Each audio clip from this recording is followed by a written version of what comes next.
you like to mix through a console with faders, or do you like to mix in the box? Recently, I've been mixing in between that.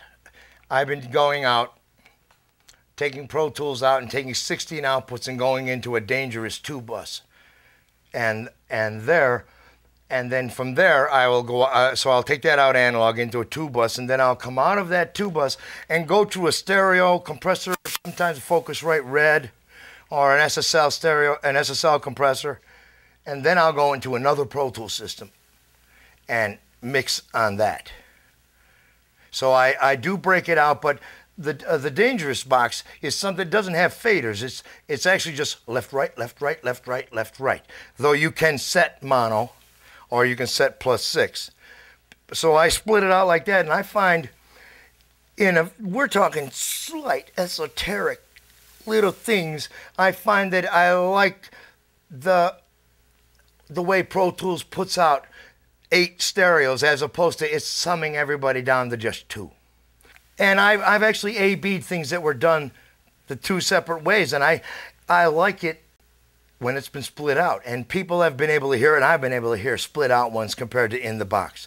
Though I do them inside the box too, because it's a whole new thing, this with the HD system, and with all these DOS now that the computers are fast enough to be able to handle it. You know, that's what it's really come down to. Though I like it, so to sum it up, I do like splitting it out.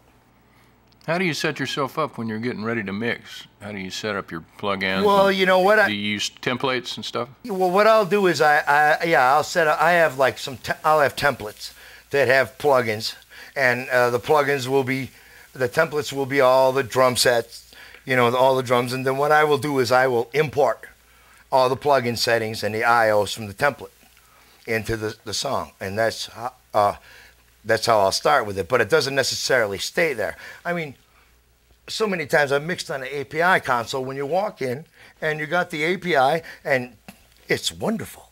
So you're going along and you say, geez, you know, I just need a little bit different kind of EQ on this, and then I want you to get the Massenburg on it or one of the other EQs.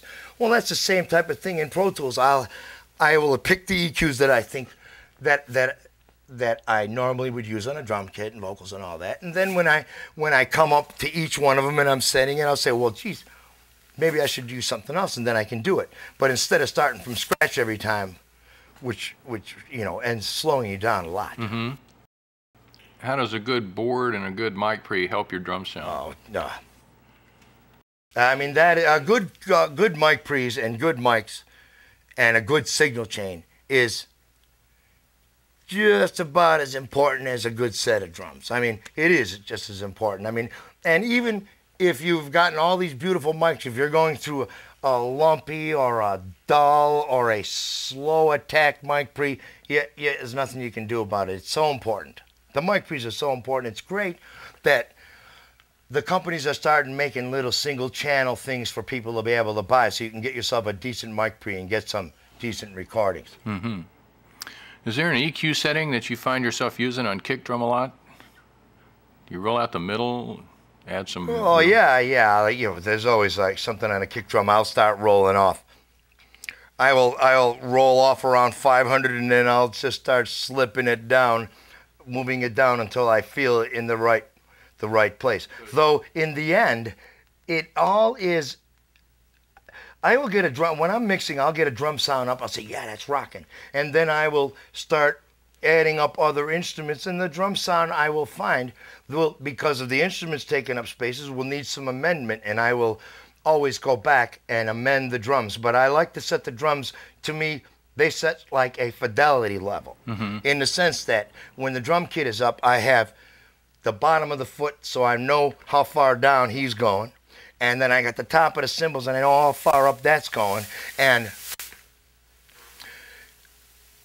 if it's other than a tambourine or something, a triangle, I have the top to bottom frequency response of the whole song, because this will represent the highest frequency and the lowest frequency, and then so that'll give me a tonal color, and that's why I'll do the drums first. Though then I'll start bringing things in, and as the mix develops, the tonal color of the drums will tend to have to be addressed again, and I will go back and address that. That's the type of thing that's happened.